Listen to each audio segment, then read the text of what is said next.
Bienvenue dans le cours de statistique descriptive. Comme annoncé, les 2 premières séances théoriques seront données en ligne. Dans cette première vidéo, je vais vous donner une petite introduction au cours et parler des modalités et des exigences du cours. Comme vous savez, il y aura des séances de théorie qui sont données par mois et aussi des travaux pratiques. Pour les travaux pratiques, vous êtes divisés en 4 groupes.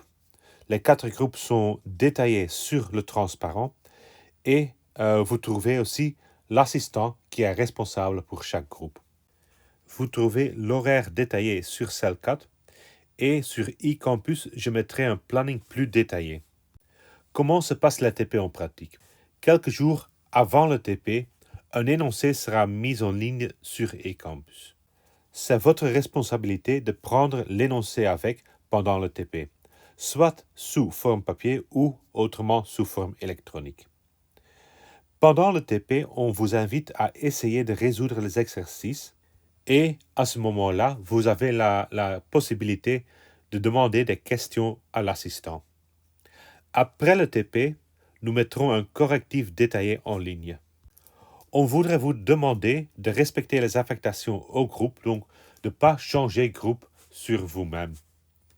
Et finalement, vous n'êtes pas obligé d'être présent au TP, mais c'est pendant le TP que vous pouvez poser vos questions.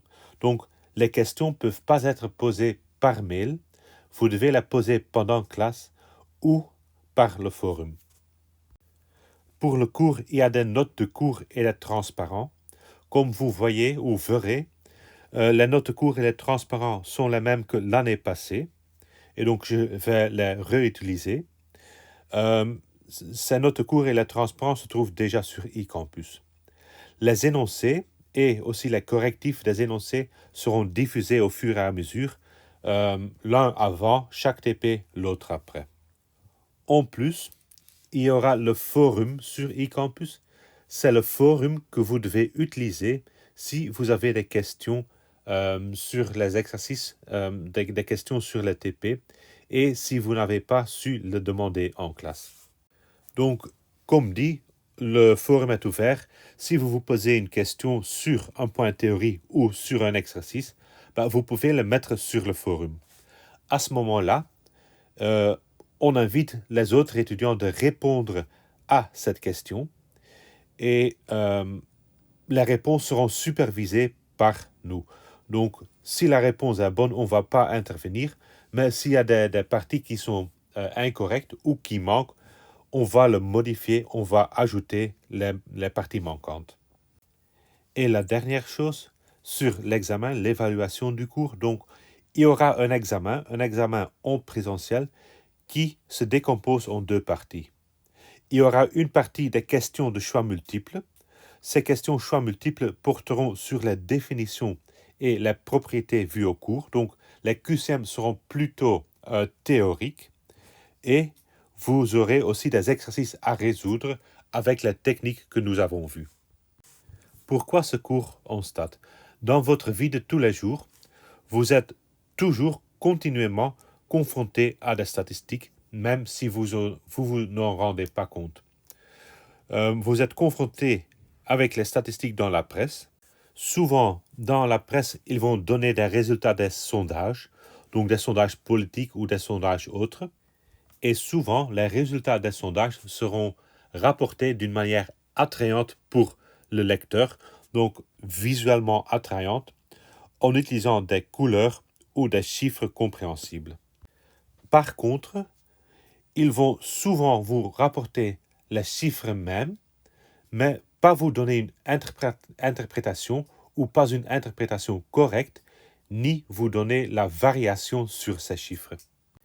Néanmoins, il est très important de connaître la variation sur les chiffres rapportés. Prenons 2 exemples. D'abord, on a l'exemple des élections aux États-Unis, donc les élections Clinton versus Trump, où personne pensait que Trump allait gagner, et d'autre côté, il y était le sondage pour voir si le Royaume-Uni restait dans l'Union européenne ou pas. Basé sur les résultats des sondages, là aussi, il y était personne qui pensait que le Royaume-Uni allait quitter l'Union européenne. Comment ça se peut que ces sondages se sont trompés si fort? La raison est qu'on a simplement regardé les résultats des sondages. Donc un sondage est un procès aléatoire. Vous allez demander l'avis ou l'opinion de certaines personnes, mais jamais de tout le monde. Et donc, Trump versus Clinton, le sondage disait que 52% des voteurs étaient en faveur de Clinton et 48% en faveur de Trump. Mais ce ne sont donc pas des chiffres qui sont exacts pour toute la population. Il y a toujours une variation sur ces chiffres. Et si vous prenez un autre échantillon, les résultats seront différents. Donc, il y a une variation dans les résultats. Et donc, en rapportant seulement les chiffres absolus, les valeurs trouvées dans l'échantillon, sans y mettre ou ajouter la variation sur ces chiffres, il sera très très difficile de faire des prédictions correctes. Mais on sait aussi rapporter d'autres choses et sous différentes formes. Donc, ce que vous voyez ici, c'est le Twitter, comment ou combien chaque politicien a tweeté en 2017. Et vous voyez les résultats en forme d'un diagramme en barre ou en anglais un bar chart. Si nous regardons les mots les plus utilisés, on pourrait créer un word cloud. Donc, on pourrait représenter les mots qui sont utilisés le plus souvent, et donc les mots utilisés plus souvent que les autres sont mis dans un fond plus grand. Un tel word cloud est très intuitif, donc ça vous donne directement une idée de quels mots sont utilisés plus souvent que les autres, et c'est aussi informatif vu que les mots mêmes sont donnés. Donc à gauche, pour Theo Franken, vous voyez que c'est surtout sur les migrants, la Belgique, la criminalité qu'il parle. Et par contre, Charles Michel, à droite, il parle plutôt de la sécurité, la liberté, des jobs, des félicitations, l'emploi. Une autre option est d'utiliser une graphique en ligne ou un line chart. Cette visualisation est souvent utilisée quand on veut comparer un effet dans le temps. Pour l'exemple, ce qui est représenté, c'est la taille des discours de Nobel depuis 1961. Donc, à chaque année, le roi fait un discours de Nobel et on a compté le nombre de mots et vous voyez comment ce nombre de mots évolue dans le temps. Naturellement, il existe beaucoup de visualisations et aussi des visualisations plus complexes comme sur ce slide-ci. Ce qu'on a essayé de faire ici, c'est de faire une distinction, de créer une distinction entre des tweets qui contiennent fake news et des tweets avec de l'information réelle.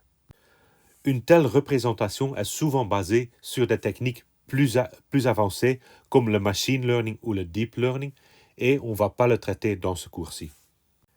Mais les statistiques ne se trouvent pas seulement dans la presse.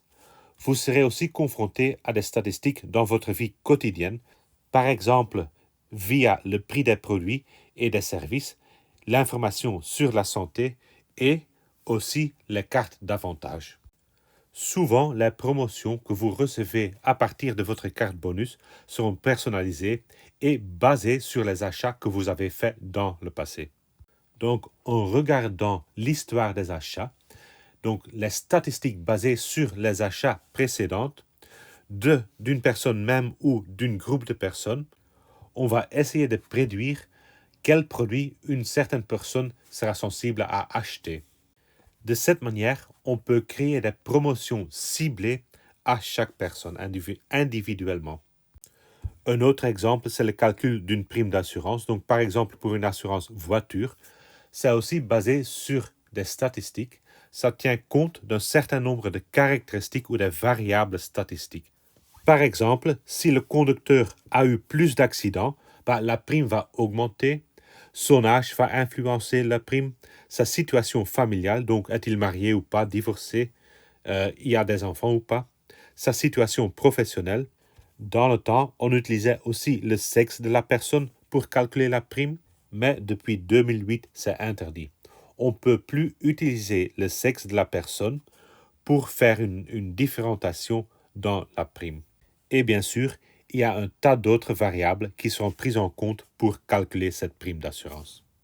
Et après, basé sur ces caractéristiques qu'on a observées, on va essayer de calculer les chances, la probabilité qu'une certaine personne aura un accident ou pas. Donc, on va créer des modèles statistiques pour prédire la chance d'avoir un accident.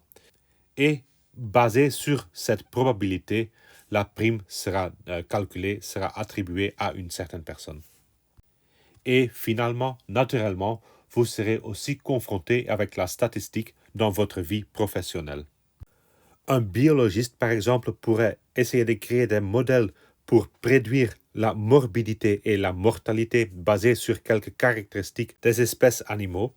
Un géographe pourrait analyser des données spatiales pour créer un modèle pour prédire certains risques.